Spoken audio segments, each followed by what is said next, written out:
The report landed on his desk like a joke. May 28, 1940. Berlin. Reich Air Ministry. Hermann Göring picked up the intelligence briefing and read it once, then twice. Then he laughed. President Roosevelt was asking Congress for something impossible. 50,000 aircraft per year. 50,000. The Americans were producing barely 3,000. Göring tossed the folder aside. Let his staff see his contempt. The Americans are desperate, he said. They know nothing of war production. Let them try to convert their automobile factories.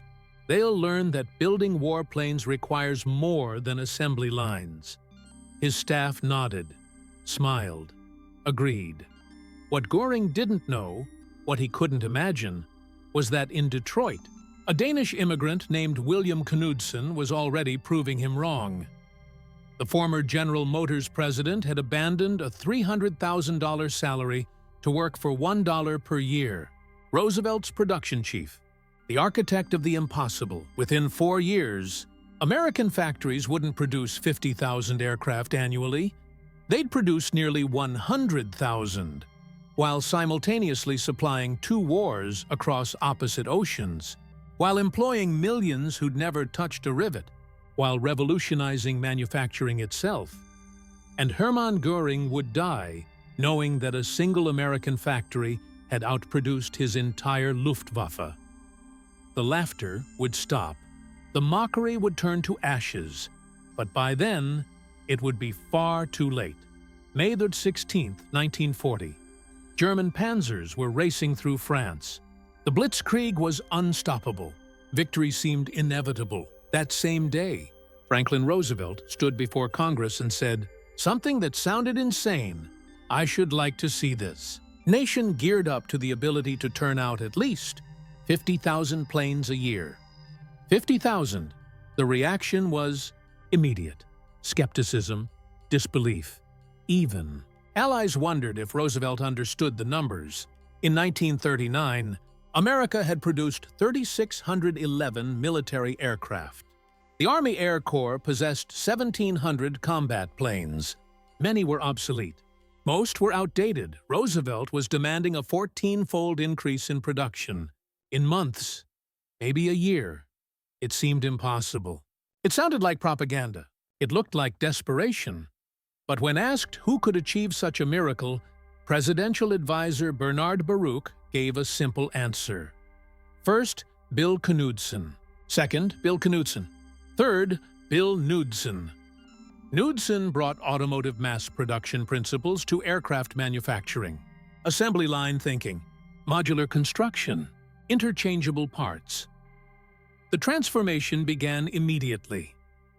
By December 1941, just 19 months later, American factories were producing 2,000 military aircraft monthly, a 20-fold increase.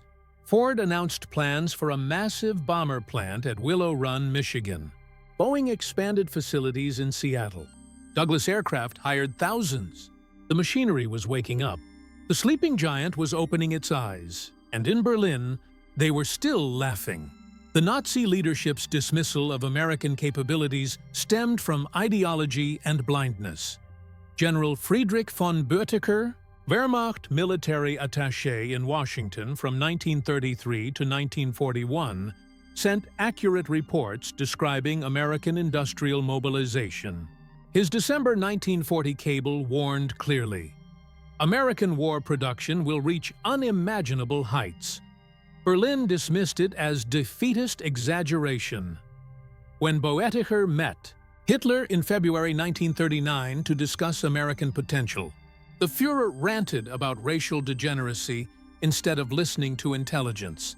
Hitler proclaimed Americans half-Judaized, half-negrified, incapable of sustained warfare. This ideological blindness would prove fatal. The prejudice permeated everything. Luftwaffe intelligence dismissed reports of women entering aircraft factories as signs of desperation. They couldn't conceive that democratic mobilization might exceed totalitarian command. When reports arrived of factories running 3 shifts, 24 hours a day, German analysts assumed Exaggeration, propaganda, American, desperation. The Nazi worldview simply couldn't accommodate American reality. They were looking at the truth and calling it a lie. Ford's Willow Run plant embodied American ambition, constructed on farmland beginning April 18, 1941. It became the world's largest factory under one roof, 3.5 million square feet, an assembly line stretching 1 mile. Charles Sorensen, Ford's production chief, made a promise that sounded absurd: 1 B-24 Liberator bomber per hour. Other factories were managing 1 per day. Initial results were catastrophic. The first bomber, completed September 1942, required complete rebuilding. Quality control failures reached 50%. By February 1943, Willow Run was producing just 56 bombers monthly, against promises of hundreds. Critics dubbed it "Will It Run?" But Ford engineers persevered. They broke the B-24's 488,000 parts into manageable sub-assemblies, developed hydraulic riveting tools, prefabricated wiring harnesses, moving assembly lines that never stopped. They accommodated 578 design changes in 1943 alone, while maintaining production. By September 1943, monthly production reached 148 bombers. By December, 365. The breakthrough came in April 1944. 428 B-24s rolled off the line that month, one every 63 minutes, 24 hours a day, 7 days a week. This single factory was outproducing the entire German aviation industry. One factory, 1 mile of assembly line, defeating an empire. German pilots first recognized American production superiority during the Tunisia campaign. Major Johannes Steinhoff, commanding JG-77, noted in December 1942 something that chilled him. The American pilots are no longer amateurs. Most disturbing, there are more of them every day. The revelation accelerated through 1943. January 27th marked the first American raid on Germany itself. 64 bombers attacking Wilhelmshaven. By October, Black Thursday at Schweinfurt, the Americans could lose 60 B-17s and replace them within 2 weeks. The mathematics had become inescapable. During Big Week, February 20th to 25th, 1944, the 8th and 15th, Air Forces mounted 3,500 bomber sorties against German aircraft production. The Luftwaffe lost between 262 and 355 fighters. More critically, approximately 100 irreplaceable veteran pilots. General Adolf Galland reported to Göring the numbers that sealed Germany's Sudders or Tunnelfit Tattunauds. Fate. Germany was losing 1,200 fighters monthly while producing 1,000. America was producing 2,500 fighters monthly while losing 400. The gap wasn't closing, it was widening. Major Heinz Baer, one of Germany's top aces with 220 victories, described a January 1944 mission over Brunswick. His words carried the weight of inevitability. The bomber stream stretched from horizon to horizon, at least 700 flying fortresses and liberators. We were 8 fighters against hundreds. It was hopeless. 8 against hundreds. That was the equation now. By 1944, American aircraft production reached numbers that defied comprehension. That year alone, factories produced 96,270 aircraft, 16,048 four-engine bombers, 35,743 fighters, 22,591 multi-engine aircraft. This single year's production exceeded Germany's entire wartime output. All of it. Every plane Germany built from 1939 to 1945, America matched it in 12 months. But the disparity went beyond numbers. Each American bomber carried 13 50 caliber machine guns with thousands of rounds. German fighters increasingly launched with partial ammunition loads. American bombers featured powered turrets, advanced bomb sights, sophisticated navigation equipment. German fighters often lacked functioning radios. Boeing's Seattle plant, too, was producing 16 B-17s daily by May. 1944, daily, Douglas. Aircraft, which employed just 68 people in TC. 1936 had grown to 167,000 workers across 9 facilities. North, American aviation churned out 500 P-51 Mustangs monthly. Lockheed achieved production of 1 P-38 Lightning every 90 minutes while implementing 2,127 combat-driven modifications. The WWII supporting industries matched this pace. General Motors produced 57,658 aircraft engines under license. Packard built 55,523 Rolls-Royce. Merlin's Alcoa's aluminum output increased 600%. Dow Chemical's magnesium production grew from 6 million pounds annually to 333 million. The entire industrial ecosystem was transforming, expanding, accelerating. The transformation of America's workforce shattered Nazi preconceptions.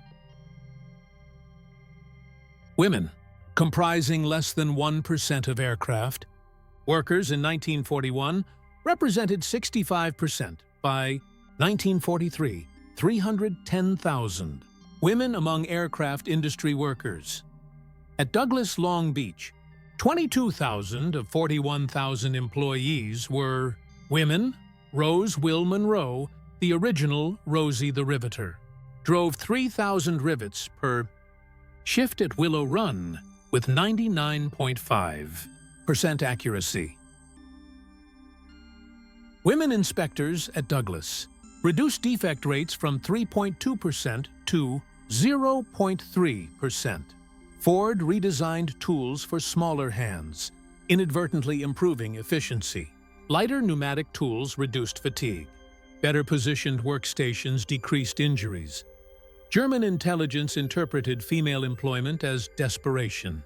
A captured Luftwaffe report dismissed these workers as temporary, predicting quality collapse. Instead, precision improved. Women excelled at detailed work, wiring, instruments, inspection. Their integration represented democratic strength, not weakness. The housewife, who'd never held a rivet gun in January, was outperforming experienced male workers by June, and the Germans still didn't understand. As American production soared, Germany retreated into fantasy. Göring authorized the Jaeger program in February 1944, dispersing production into 729 underground facilities, using slave labor. The Mittelbau complex employed 60,000 prisoners in horrific conditions. 20,000 died. These underground factories produced more defects than aircraft. Slave laborers sabotaged components. Transportation between dispersed facilities caused delays. Quality control collapsed. The entire Mittelbau complex produced fewer engines monthly than Ford's single Chicago plant. Meanwhile, American innovation accelerated. Boeing developed modular B-29 Schiedon Turrentine construction across 4 facilities with completely interchangeable parts. The pressurized B-29, costing $65,000 each, incorporated technology Germany couldn't match in prototypes. By early 1945, America was producing 100 B-29s monthly. 100 superfortresses, each one more advanced than anything in the German arsenal. June 6, 1944. D-Day demonstrated the culmination of American production. The invasion employed 11,590 Allied aircraft against 319 German sorties. 36-1 superiority. This wasn't tactical advantage. This was industrial annihilation. Between January and May 1944, preparatory bombing dropped 145,000 tons on German targets, more than all German bombing of Britain throughout the entire war. Transport. Aircraft delivered 3 airborne divisions in one day, using more planes than Germany's entire transport fleet ever possessed. By December 1944, single raids involved 1,200 bombers escorted by 900 fighters. P-51 Mustangs possessed range to reach Poland, performance to match any opponent, and existed in quantities that made losses irrelevant. German pilots called them Indians, swarming everywhere simultaneously. You'd shoot one down and 3 more would appear. You'd evade one, and 2 more would dive on your tail. The sky belonged to America now. As defeat approached, even Nazi leadership acknowledged the production catastrophe. In December 1944, Goebbels wrote in his diary with rare honesty, "Göring's promises about Luftwaffe superiority now seem like criminal delusions. We fight the world's greatest industrial power with rhetoric." Rommel told his staff before D-Day something that sounded like, "Surrender. The Americans can lose 10 tanks for every one we destroy and still overwhelm us. When they land, they will come with such material superiority that no position can hold." Even Hitler admitted to Speer in January 1945 what everyone already knew. We should have listened to Bötticher's reports. Their industrial potential was decisive. While we built hundreds, they built tens of thousands. Albert Speer later testified that American bombing reduced German production by 35% for tanks, 31% for aircraft, 42% for trucks. He stated unequivocally, "The American attacks, which followed a definite system of assault on industrial targets, caused the breakdown of German armaments." Germany's Me-262 jet fighter, operational mid-1944, represented genuine innovation, 100 miles per hour, faster than any Allied.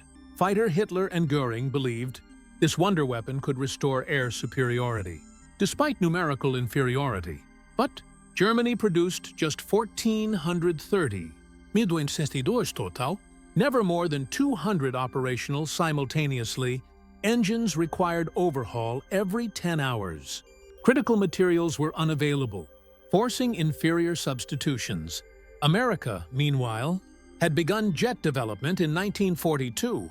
While the Bell P-59 proved inferior to German jets, Lockheed's P-80 Shooting Star, superior to any German jet, entered production before war's end. American industrial depth allowed simultaneous pursuit of multiple technologies, a luxury Germany couldn't afford. The contrast epitomized the production war's outcome. Germany's technological superiority in jets meant nothing against America's ability to produce thousands of conventional fighters while simultaneously developing next-generation aircraft. Quality without quantity proved worthless in total. War, May 8, 1945. Hermann Göring's arrest by elements of the U.S. 36th Infantry Division marked the beginning of his confrontation with reality. Initially defiant at the interrogation facility in Augsburg, he maintained German technology had been superior, overcome only by numbers. His transfer to Camp Ashkan in Luxembourg, the dedicated facility for high-ranking Nazi prisoners, brought intensive interrogation. In July 1945, Major Kenneth Heckler conducted extensive interviews documenting Göring's evolving recognition. "I knew American industrial potential was great," Göring admitted, "but the execution exceeded my worst fears. That single factory at Willow Run produced more aircraft than our entire bomber force at peak. It was incomprehensible." He expressed particular astonishment at American logistics.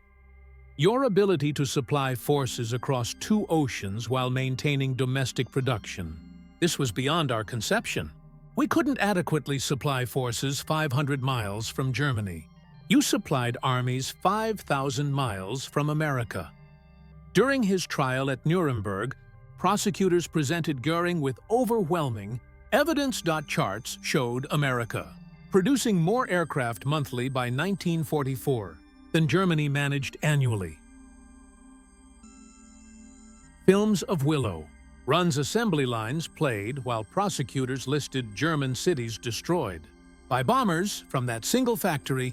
Göring's March 14, 1946, testimony revealed his struggle to comprehend the scale. I believed the economic and technical potential of the United States to be unusually great, particularly the Air Force. But I never imagined they could increase aircraft production 100-fold in 4 years. Such growth seemed physically impossible. Prison psychologist G.M. Gilbert documented Göring's obsession with production statistics. He repeatedly calculated ratios, comparing single American factories to entire German production. He seemed particularly fixated on Willow Run, calling it that damned factory that broke our backs, when shown that America had produced 812,615 aircraft engines versus Germany's 241,675. Göring simply stared at the figures in silence. The mathematical reality of defeat was undeniable. The transformation's scope remains staggering even today. From 3,611 military aircraft in 1940, America produced 295,959 by war's end, 97,810 bombers, 99,465 fighters, 98,684 others. This represented not just quantity, but systemic superiority in every aspect of production. 2 million Americans worked in aircraft production at peak. Women, African Americans, Mexican Americans, Native Americans, disabled workers, teenagers, elderly citizens. This democratic mobilization achieved what totalitarian command could not: voluntary cooperation that exceeded forced labor's output by every metric. The workforce that entered factories in 1941, knowing nothing about aircraft, emerged in 1945 as the world's most skilled aviation workers. They didn't just build planes, they revolutionized manufacturing itself. Statistical quality control developed for bomber production became standard industrial practice worldwide. Automation principles pioneered at Willow Run transformed global manufacturing. The engineers who designed bomber assembly lines would later design the Saturn V rocket. The women who riveted B-24s would raise children who walked on the moon. The production miracle didn't end with victory. It launched the American century. The financial dimensions defied economic orthodoxy. Aircraft production consumed $45 billion in 1940s currency, equivalent to $800 billion today. The B-29 program alone cost more than the Manhattan Project. Yet rather than bankrupting America, war production created unprecedented prosperity. Unemployment, which had plagued the Depression decade, vanished completely. Personal income doubled between 1940 and 1945. War bond sales by workers themselves financed much of the expansion. Willow Run workers alone purchased $45 million in bonds funding their own factories' operations. Germany, conversely, consumed 40% of its entire industrial capacity for aircraft production by 1944, yet produced less than half American output. Slave labor, increasingly relied upon, proved catastrophically counterproductive. Sabotage was endemic. Quality collapsed. Productivity per German worker actually declined after 1943, while American productivity increased 300%. Beyond raw production lay organizational excellence. The War Production Board coordinated 184,000 companies seamlessly. IBM punch card machines tracked millions of components across thousands of suppliers. MIT's radiation laboratory, employing 4,000 scientists, developed navigation systems that gave American bombers all-weather capability. When combat revealed B-17 vulnerability to frontal attacks, Boeing added chin turrets within 60 days. When Pacific operations required extended range, consolidated modified B-24s without stopping production. German modifications took months or years. American improvements took weeks. This adaptability proved as decisive as production volume. American aircraft evolved continuously based on global combat experience. Information flowed from Pacific battles to Atlantic production lines within days. German aircraft, produced in isolated underground facilities by slave labor, remained static, while American designs improved weekly. The feedback loop between combat and production achieved unprecedented efficiency. Pilots' observations reached engineers immediately. Engineers' solutions reached assembly lines within days. Assembly line workers' suggestions reached designers directly. This democratic flow of information proved superior to German hierarchical command. October 15, 1946, hours before his scheduled execution, Hermann Göring wrote his final letter. In it, he made his most complete admission. The Americans won through industrial power, not military prowess. We were not defeated by better soldiers, but by better factories. The nation we dismissed as capable only of building consumer goods buried the Wehrmacht under aluminum and steel. His last recorded statement to Gilbert was equally revealing. WWII declared war on an industrial giant while it slept. When it awoke, we were doomed. They didn't just outproduce us. They revolutionized production itself. Every aspect of their system proved superior to ours. Göring committed suicide that night, but his final testimony stands as history's verdict on the production war.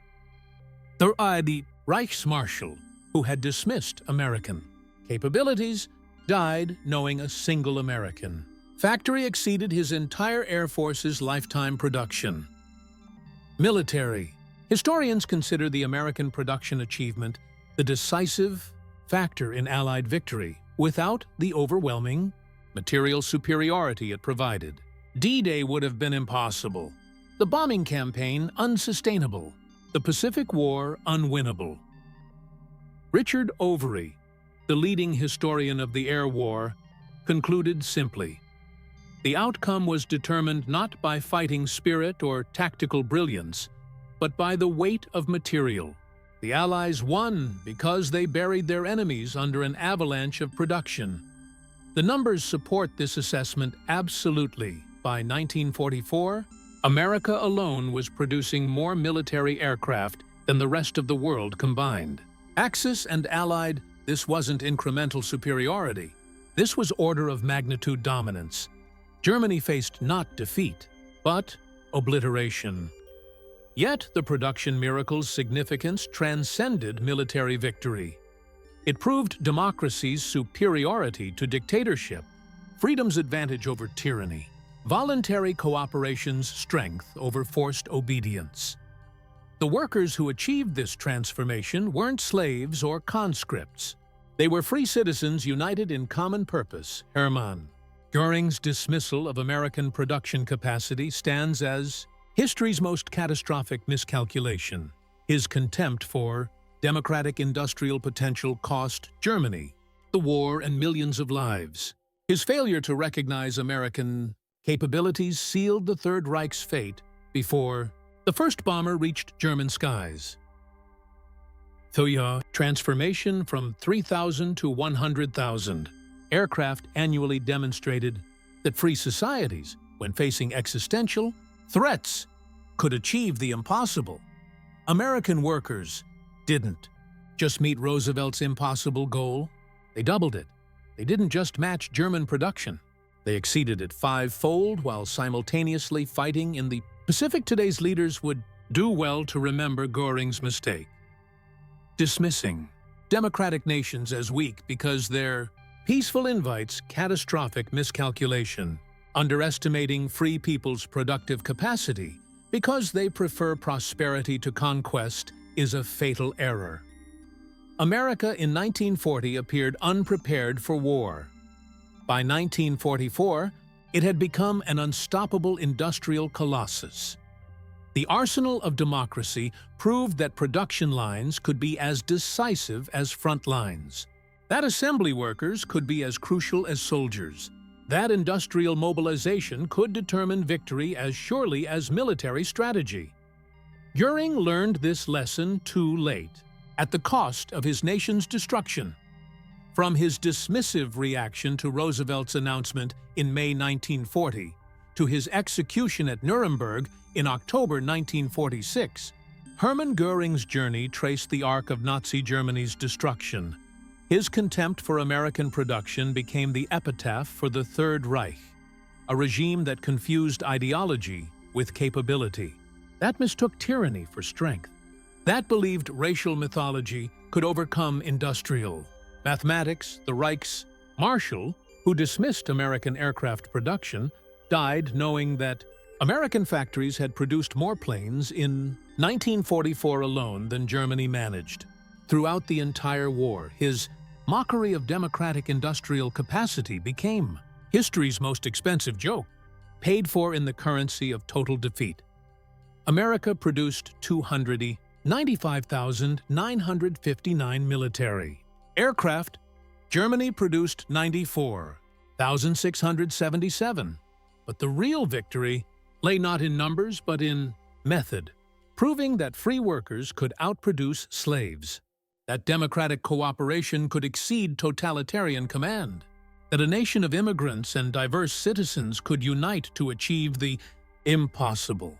The B-24 bombers rolling off Willow, Run's assembly line every 63 minutes, weren't just aircraft, they were democracy's answer to tyranny. Each rivet driven by a woman who'd been a housewife months earlier.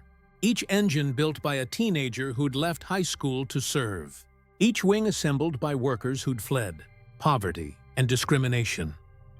All proving that free peoples, when united in righteous cause, could bury tyranny under an avalanche of production. Hermann Göring laughed at the idea of America producing 50,000 planes annually. America responded by producing twice that many, transforming global history in the process. His laughter echoed through history as the sound of catastrophic miscalculation, the fatal dismissal of democracy's arsenal by a man who understood neither democracy nor production. In the end, both buried him and everything he represented under 300,000 aircraft. The sound of assembly lines running 24 hours a day, the roar of engines being tested, the thunder of bombers taking flight. That was the sound of freedom answering fascism. And when the smoke cleared, when the guns fell silent, when the last bomber returned home, only one nation stood victorious. The one that built a factory in Michigan and turned it into a weapon more powerful than any army. The one that proved you don't win wars with contempt, you win them with rivets. 3,000 rivets per shift, 99.5% accuracy, every 63 minutes until victory.